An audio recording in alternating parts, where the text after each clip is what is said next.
Good afternoon. This is the Dunkers Podcast. I'm Mark P., affectionately known, so they say, as the Hoff here in Abersock. And today I've got Colin Dalton's Big Dunking Life. Yeah, we're going to meet Colin in a moment. This is a man with a bigger heart than his chest can handle and a spirit that refuses to sit still. Because from building water towers in India with Manchester City and Xylem to being serenaded by an entire school, that's the New Hope Orphanage in Kenya, on his birthday, Colin doesn't just turn up, he lifts others up. A former Lloyds Bank pro who swaps spreadsheets for service, he's helped orphanages, hospitals, communities and schools across the globe, all while finding time for marathons, dunking, scuba diving, and the odd snow-dusted mountain bike ride with his wife Claire. On 29th of January, apparently, it was National Colin Day, for all Collins in your life, but I'm not sure about that one. Yet, even a pulmonary embolism in 2024 couldn't keep him down for long.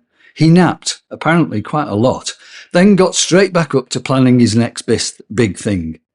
Funny, fearless, and always first in line when help's needed, Colin's what happens when you live life with your sleeves rolled up and your soul soaked in purpose. Let's hear from the man himself. Colin, why is dunking in your life, and in your hectic life, what's next? Okay, so first of all, on the dunking, I've always enjoyed open water swimming. I kind of competed at triathlon.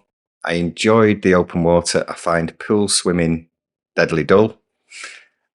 So competitively, I quite enjoyed the open water swimming. If I think back to the first time I came down to Abersock, I turned up at 8 o'clock in the morning. I had my rucksack with my wetsuit in, my gloves, my boots, and I'm looking around and everyone else hasn't got a wetsuit. And I'm kind of like sat there and I'm trying to casually put it back in my bag so that no one noticed. And I think it was you turned around and said, if you want to wear your wetsuit, feel free. There's no pressure to do anything. But and I think I said this to you a couple of days ago, that tingling, that feeling you get as you get in the water, I love that. Secondly, because I do quite a bit of sport, 10 minutes in the water, in the cold water, is really good for muscle recovery. And I use an ice bath at home. So when I'm training at home, I use an ice bath. And I think 2 years ago, that was kind of the only thing that really got me to the start of to the start line at the London Marathon. Wow. Okay. So I was really struggling with injury at the time, and it was probably the only thing that got me to the start line. But I just love that tingle as you get in the cold water. Yeah. I don't always look as if I'm enjoying it, I'm sure. So I know it's coming. An urban dunker as well as an ocean dunker. Absolutely. You're the first that we've ever had. So great. That's good news. So do you think you're going to keep doing it? I mean, presumably we can't get rid of you. You're there every day, which is fantastic. So you're going to keep doing it? Definitely. I mean, it kind of feels, I can't imagine missing it when we're down here. So we're up every morning, round about 6:45. I walk down, and it's a 2-mile walk down. And it's all part of the morning routine almost for us when we're here. So yeah, walk down, chat with everyone. Some days I'll go swimming. Like this morning, we swam out to the boats. Other days I'll just float around and chat and just engage. Just let the water take you. Absolutely. Yeah, it was quite an awesome swim this morning. It must have been 1,000 meters out up to the moorings and back. Yeah, it was 1,000 meters, and whilst it looked flat when we were stood on the beach, it definitely wasn't when you got out there. I think I swallowed more seawater today than I have in a long time. Yeah. So, is that ever a problem? I mean, literally swallowing seawater. Is that a problem when we're in competitions? I always think so I've done the triathlon down at Abersock a few times. And it's kind of, there's an awful lot of people that just train in pools. Right. So it kind of gives me a bit of a head start, I always feel. We did it 1 year here and it was quite choppy. And there was people struggling to get out to the first buoy. But if you know the conditions and you're used to it, a lot of it's just about remaining calm, trying to spot when you're not going to get hit by a wave.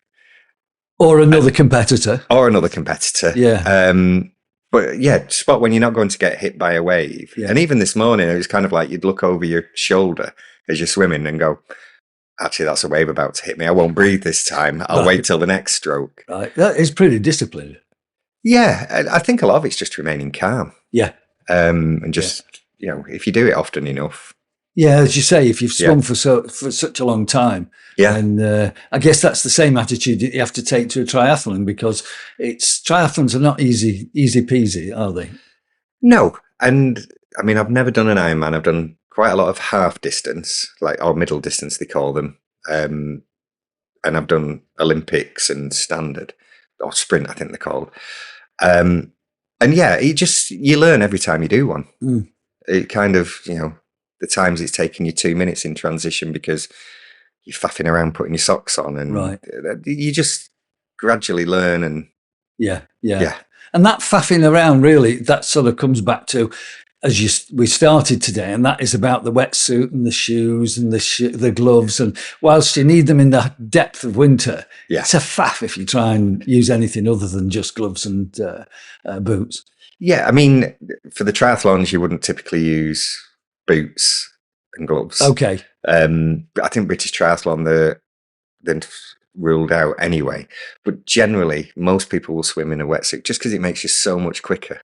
Does it really? Adds a degree of buoyancy, so it keeps you level in the water. Yeah. Which is what you're always striving for. Yeah. And you just glide through the water so much quicker. Right. So you don't have to shave yourself every time you do a triathlon. No. Oh, there you go. There's good news. Claire will be happy.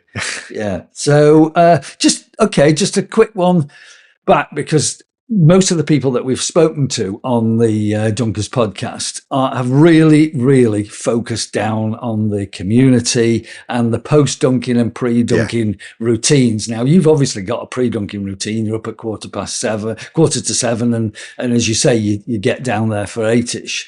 So what's your post-dunk routine?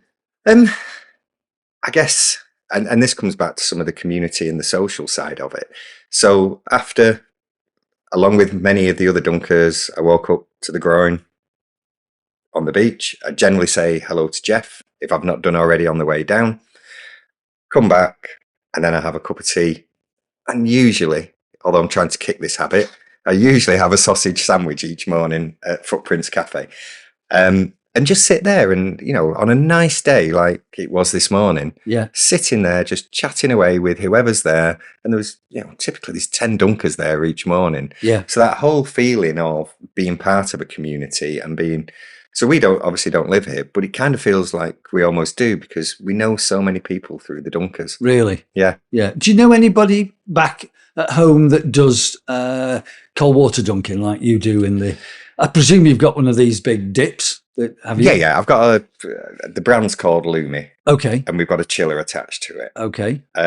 So we have that. You're going to tell me that gets down to about 2 or 3 degrees or something? You can set it to whatever you want. I generally set it to 8 degrees. Oh, right. Okay. So it's easy for the guy, both of you. Yeah. But there's a guy, I mean, there's all sorts of people that I go open water swimming with. There's a guy that he's a triathlete, he's a triathlon coach.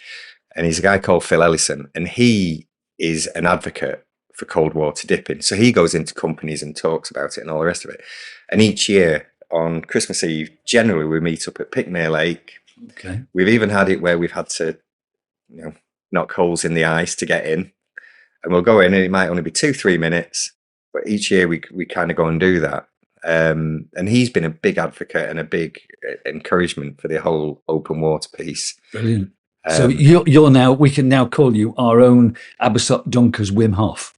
If you're breaking ice. Yeah, that's great. Yeah. We've only done that a couple of times, but yeah. Look, if you've done it, you've done it. That's amazing. I do know that, only because I've sort of dug in a little bit, I do know that swimming and health and fitness really is quite a sort of central part to your life. And because you've been doing this even while you were working, that work just got in the way, I take it. We were talking about this the other day, and it was kind of, my whole day, every day was like a military operation, in that I knew all the training I needed to do in the week.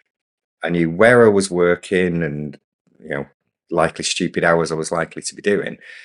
And I'd plan out the week minute by minute almost. So it's like, right, I've got half an hour, I can go for a run. I need to do an hour and a half on the bike. Right, I'll need to be up at 6 o'clock and I'll do it in the garage on one of the turbo trainers. And it was compartmentalized like that. And we always had a rule that said at 9 o'clock each night, Claire and I would sit down. I was going to say, who's we that had this rule? You and Claire? Yeah. Right, and we'd sit down at 9 o'clock each night and watch something. Okay. And it might only be 20 minutes before we sort of fell shattered into bed. Right. But that was kind of like the cut-off point when anything else had to stop and we were done. And Claire is just as active in this routine and this structure? When we had that structure, yes.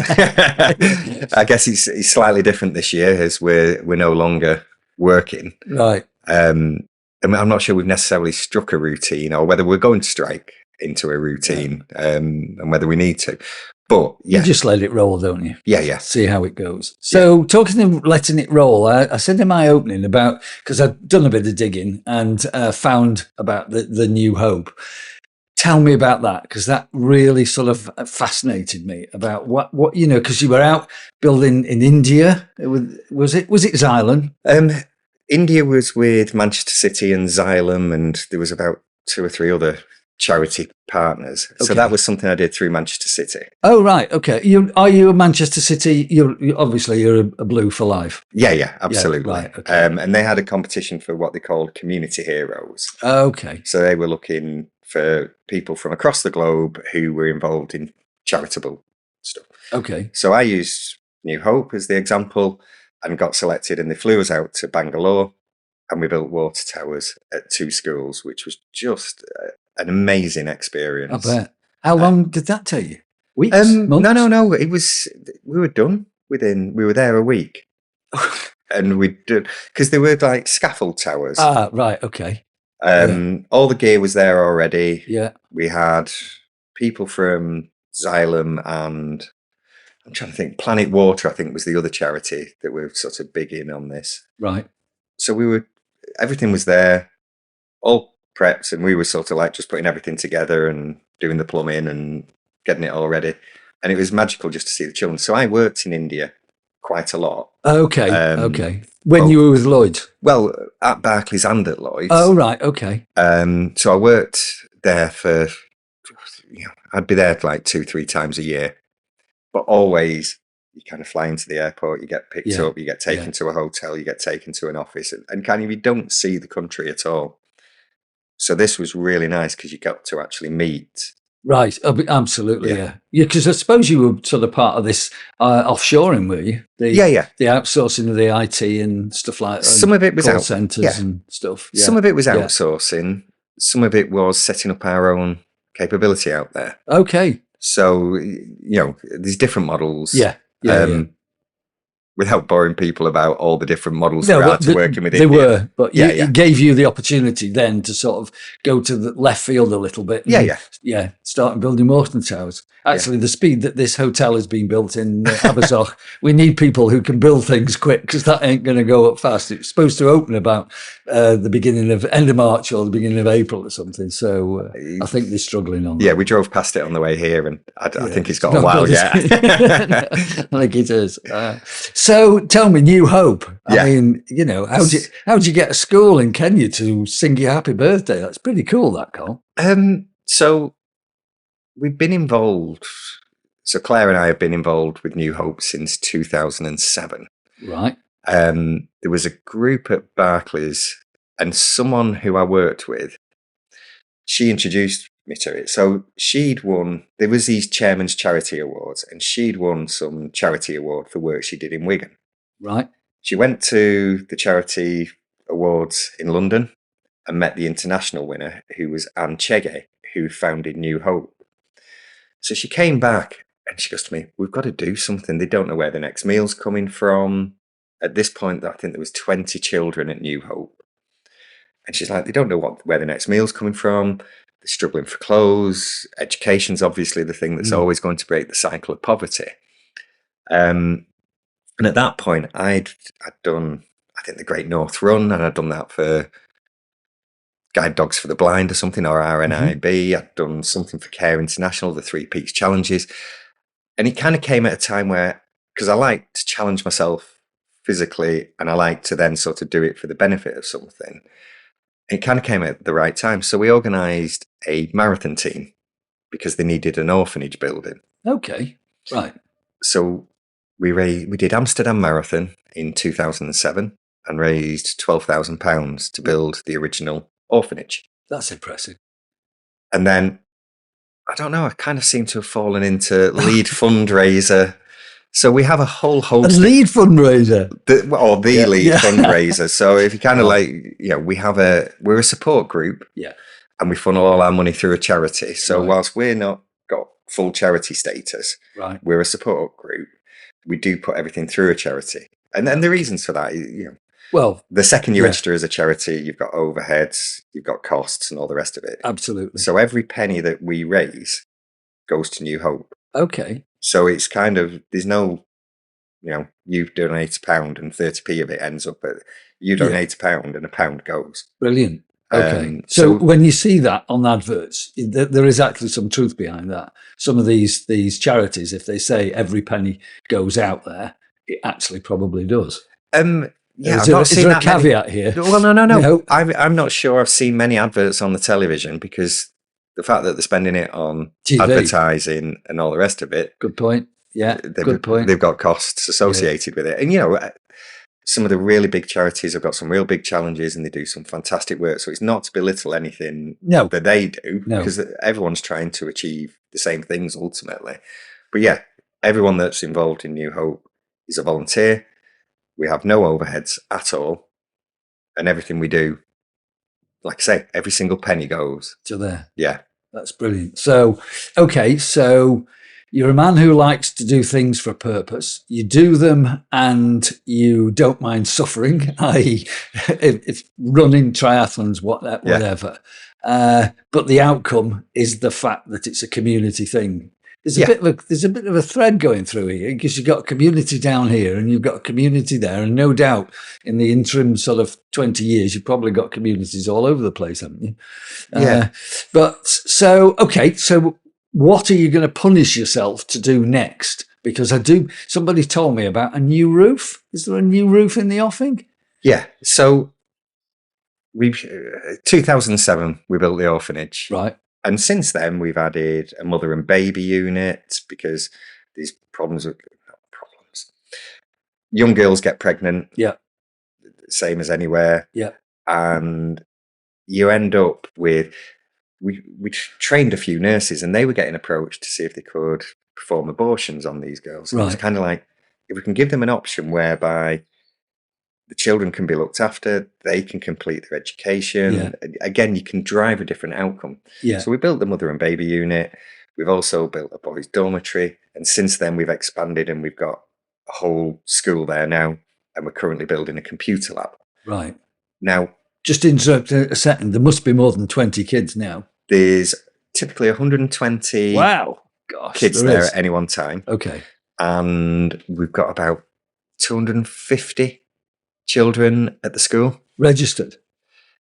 Do they register? I'm trying to think. I've got no idea whether they register. We've got 250 children turn up every day, and we kind of, we have schemes to fund teachers and different events that happen to do that. Okay. So it's kind of, I've got no idea whether they register or not. No, it doesn't really matter, does it? No. If the kids turn up, then the attendance is 9 points of the law, isn't it? Absolutely. And then, we also, because some of the kids will be coming from very poor backgrounds and all the rest of it.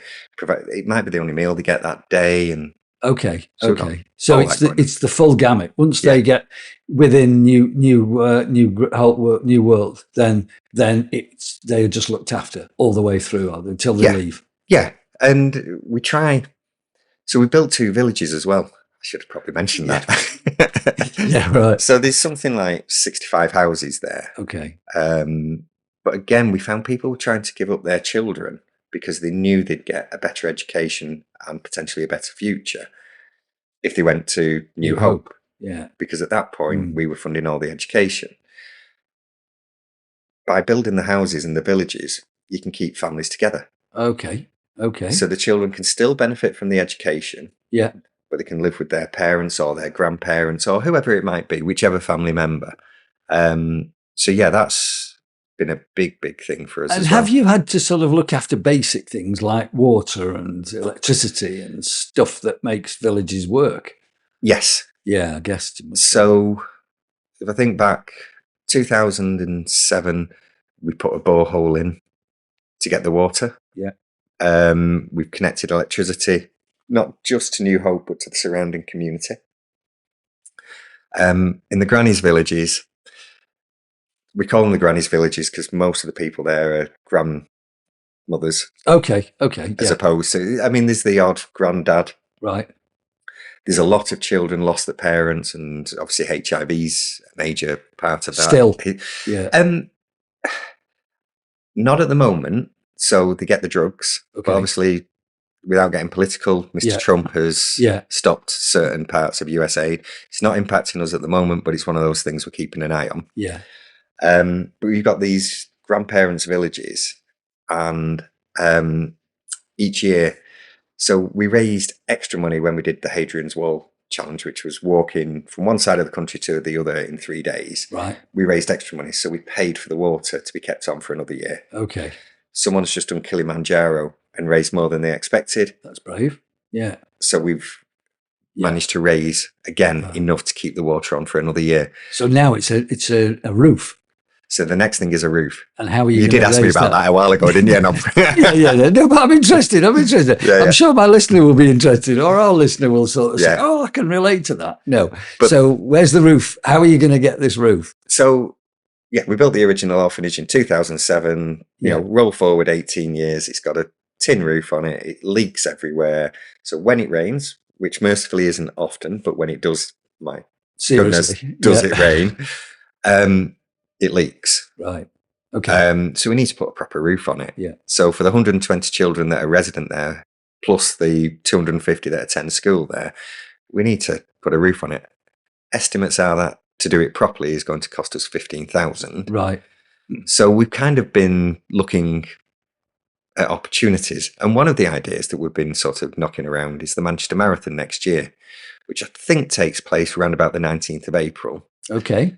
Now, if we manage to get 30 people to do the Manchester Marathon, and they all raised £500 each. Yeah. 15,000. 15 grand. Yeah. So whether we get 30 or not, who knows? Right. We've got a few volunteers already. Right. So I think we're getting close to 10. Nice. Okay. So that's a fantastic start. Yeah. We've kind of put in sort of, we do a regular newsletter, which I don't know if you've seen. I haven't. No, I haven't. But the newsletter, we put a plea out to a lot of our supporters to say, if you have any ideas, because we're always open to ideas. It doesn't have to be the Manchester Marathon. If people want to do different things or different challenges or have some ideas as to ways to raise money, we're always all ears. Right. But that's sort of the next big thing. Yeah. And in the background, obviously, we have to keep, it costs us 35,000 a year, roughly, just to keep the thing running. Right. Right. To provide the education costs. So it's like a twin track here, isn't it? It's just sort of continual maintenance costs, and then you've got your specials, which, as you say, roofs after 20 years do tend to disintegrate. Yeah. But it's a bit like, from my sort of perspective, it's a bit like your life. It's twin track, because not only do you do marathons and you come dunking, but you're going to do the hurly-burly, is it? Which is a mega swim in September. So yeah, I keep feeling I might need to start training. Look, you started this morning. Put that down. Was it. Yeah. Tick in the box. And I suppose if you can just get some sponsorship for your half marathons and your 10Ks and stuff like that, that'd be really cool. Because I know the 10K down here last weekend was just steaming. There was 1,300 people or something. Yeah. Unbelievable that took part in it. So and there was five dunkers, I think. So there was Andy, myself, Amy, Anna, and someone else who I've forgotten. Well, I know Lauren and Dave. Oh, Simon. Yeah, it's Simon. Yeah. And Lauren and Dave took part. Ah, so right, there okay. was sort of 7 associated with Duncan. Yeah. So, well, I mean, the thing is that, so what do people do, in a word? Do they just reach out to you and say, look, like what you're doing with New Hope, want to give you some sponsorship? How did they do that, Colin? So I guess reach out to me, definitely. There's a number of ways that we raise money. Yeah. We talked about the Manchester Marathon as an idea. At the moment, the entries aren't open. We also have regular sponsorship packages where you sponsor a child and their education, and that's £7.50 a month. Okay. So when we go out to Kenya, which again, all self-funded and all the rest of it. So again, it's kind of... I wondered whether it was. Yeah. But when we go out to Kenya, we get updates from all the children. We take photos, find out how they're doing with their education, and share that with the sponsors. Okay. Yeah. We also have a family sponsorship piece, which is £10, which enables us to buy rice and oil and just some of the essentials to make sure they've got some food for the month. It's not everything. No, but it kind of like absolutely helps them. Every meal is a meal towards. Yeah. And that's £10 a month. And where do they get hold of that? Those details? Where do they get hold of that sponsorship? Contact me on Facebook. Okay. Or I can share email addresses or... So it's just Colin Dalton on Facebook? Yeah. Dalton. Yeah. Okay. That's good. Yeah. And then the other one that we sort of tend to target more at corporates is, or schools is a particular good, been particularly good for us, has been the teacher sponsorship. Okay. So a teacher's salary is typically... It depends on the exchange rate, but between £1,500 and £2,000 a year. Goodness. And we've had, goodness. And that kind of gives you a clue as to the cost of living out there. Yeah.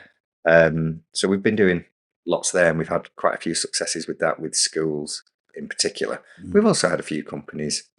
And as I always think, my saying is every no is closer to a yes. Yeah. So every one I ask, and it's good. It's good. But Anne, who runs New Hope, Anne Chege, she came round on a few visits last time she was here, and she stayed with us. And she said, Colin, all we're doing is planting seeds. And some of those seeds will grow and some won't. Yeah. And I quite like that.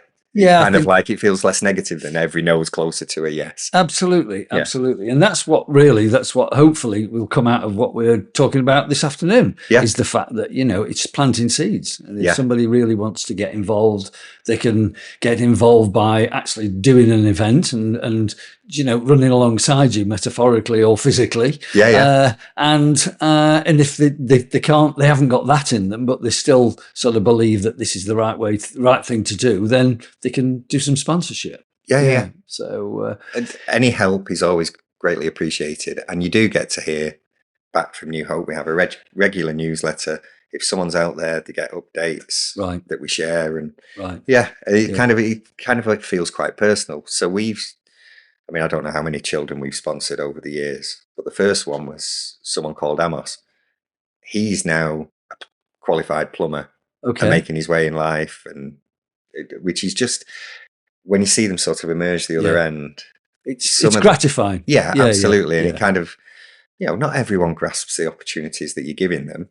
No, but... Which is to be the same in any walk of life, isn't it? Doesn't it? And let's face it, Amos isn't going to be upstaged by AI in the near future, is he? Absolutely not. No. If he's a plumber, then that's the sort of skill set that is needed out there. Yeah, and I mentioned to you the computer lab. Yeah. And we managed to get a donation from a charitable foundation. So we're building a computer lab, and there's only a few schools in Nairobi got computer labs. So again, in terms of differentiating and giving our students the best opportunity to get a job at the end of it, and sort of embrace the technology, it's just such a massive... It could be one of the big game changers. Absolutely, because it's all. Let's face it. Whichever part of the world you come from, you start off at a fairly level playing field. It's about finding that edge and just pushing the edge just a bit further to sort of stay in front, isn't it? Exactly the same way that you run, and bringing it back the same way that we dunk, because it gives us that edge, as you said at the beginning of the interview. it's a case of in the morning you feel as though you've got an edge. You can do the day. I've had a podcast this morning, and they said the great thing is that we can come down, and by 9 o'clock we've absolutely done something. We've done 4,000 steps. We've met with people. You know, we might have got cold. That's cool, but that's what it's all about. But we've, you know, and usually they've had a laugh. But the fact is, it's about that edge, and so I guess we're always looking for it. We're always looking for it. So if the thing that sort of struck me when you agreed to chat to us was, I thought to myself, well, who is Colin Dalton? Who, you know, are you a charity man? Are you a businessman that's managed to sort of throw the morass of business life away and just having a bit more freedom? It's big question, I know. Yeah, I kind of, and it's kind of one of those questions I'd probably be interesting to know what Claire thought. Okay. But my sort of view was, I always had a number of streams. So there was like sport. There's always been sort of a reasonable part of my life, right. Probably more since I was 40. Okay. I played football, but I think I'll say lovingly referred to as Big Colin back in those days. Big Colin. Yeah. Right. I was a good few stone heavier than I am now. Right. But you played competitively. Yeah. I stopped playing. I mean, I stopped playing competitively when I was around about 40-ish. Yeah. But I carried on playing with my friends. Right. And then stopped full stop at 50. I've still got the friends. The reason being? I was doing more triathlons, and okay. I was just permanently injured from football. So, not a middle-aged man's game. No, not really. So I'd say the sport was always a big part. Work, I was tremendously driven at work. Yeah. And kind of, you know, I had all those aspirations. At one point, I was going to be chief operating officer for one of the big banks. Right. Didn't work out like that, but I can't complain. No. Do you think you would have liked that? Because that's a pretty stressful job. I think it'd have become all-consuming. Yeah. And there were times when work did become all-consuming, but I just think I had the sport, I had New Hope, I had the family, so Claire, Matthew and Ben. Yes. And then, obviously... Yeah. Yeah. And Matthew and Ben, do they sort of empathise with what you're doing with New Hope? And so, because I think they're both sporty, aren't they? Yeah, they both love playing football. Right. So I think they get that from Claire. Yeah. So, and they are both sporty and Right. all the rest of it. We took them for the first time, and I'm guessing at their ages now, they'd have probably been 10 and 8 the first time we took them. And we took them on safari as well as staying at New Hope. Okay. And it was like, kids, this is, you know, big money. Mm-hmm. This is a holiday of a lifetime. We won't be doing this again. Right. I think they've been back 4 times so far. Have they? Yeah. And the last time was probably really gratifying, actually, because Matt was 21 and Ben was 18. And we said, what do you want to do you choose a holiday and we'll go and do it as a family. Right. And they both went, we want to go to Kenya. Wow.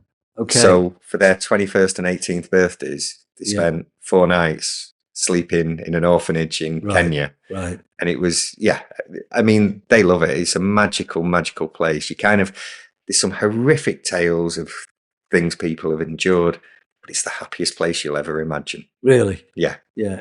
Obviously, so I can tell just by the way that you're recounting these stories and from the boys, just, you know, what it meant for them. 4 days and, you know, exposed like that. And they keep going back.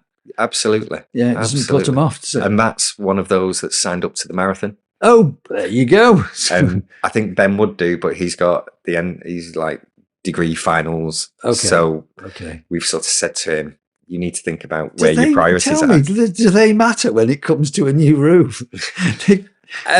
Yeah, of course, no. Sorry, I'm being really anti-scholastic here. If you want to take over his fees. Yeah, no, you just keep going to school. Yeah, you just keep studying. Yeah. So, but it's great that they're following. They've got that interest. Absolutely. And Matt, Well, both of them have done. I mean, they both did the overnight channel swim Okay. challenge we did. Wow. Matt's done the Hadrian's Wall walk last Right. year. So yeah, they both supported it down the years. They're into it, aren't they? Yeah, in a big way. Yeah. And also, all three, like Claire, Matt, and Ben. Whenever I come up with my latest stupid idea, which is generally how it's described. Okay, it always starts off on that foot, doesn't it? But then it's just got to roll it along a bit. Absolutely. But the support, etc. Because obviously, like marathons, just take over your life in terms of the training. Yeah. And I'm trying to forget that at the moment whilst we're in ideas stage. Yeah. But it does take over your life. It's got to. Yeah. It's got to, because you don't do what you're capable of, do you? You don't deliver what you think you're capable of. So and it's kind of like a long run on a Saturday, 4 hours, and then you come back and fall asleep. Yeah. It's So Claire does a lot of shopping, I take it. Because you're always out. But I think we both sort of do. Yeah. Hopefully we both do our fair share. Yeah. Well, I know that Claire comes dunking in the morning, and she's got a unique and her own way of getting in and just steadying it. And, when I'm ready, I'm ready. And that's good. Just a final one on that. Would the boys go in dunking?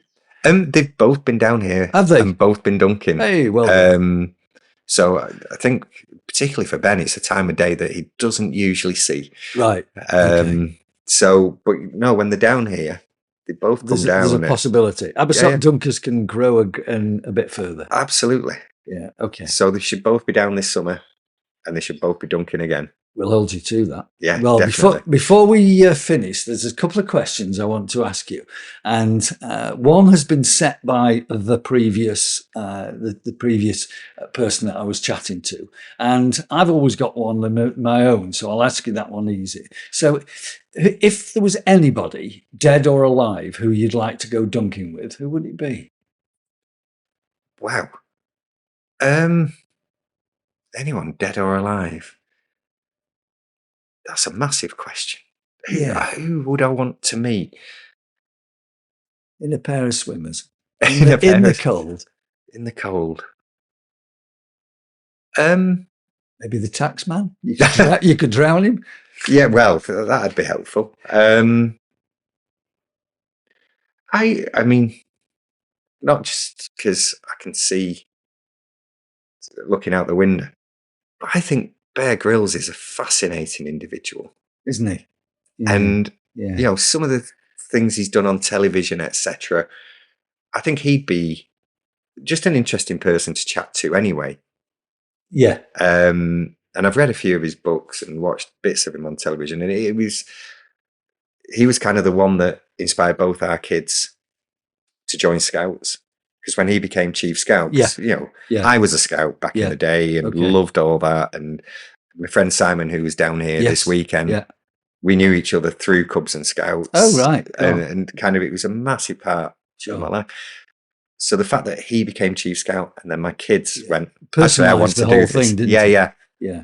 There's somewhat this all-action hero. Yeah. So I think that would be quite a cool person. And he's not got far to travel, has he? No, absolutely not. No. We're going to hopefully have a podcast about the island swim. So the guys that took part in that will tell you exactly how far it's got to go. About 3K, isn't it, or something? Yeah. So, and who knows your inspiration, as I said at the overview, I think you're very much an inspiring person, and certainly people from New Hope would pick up on that.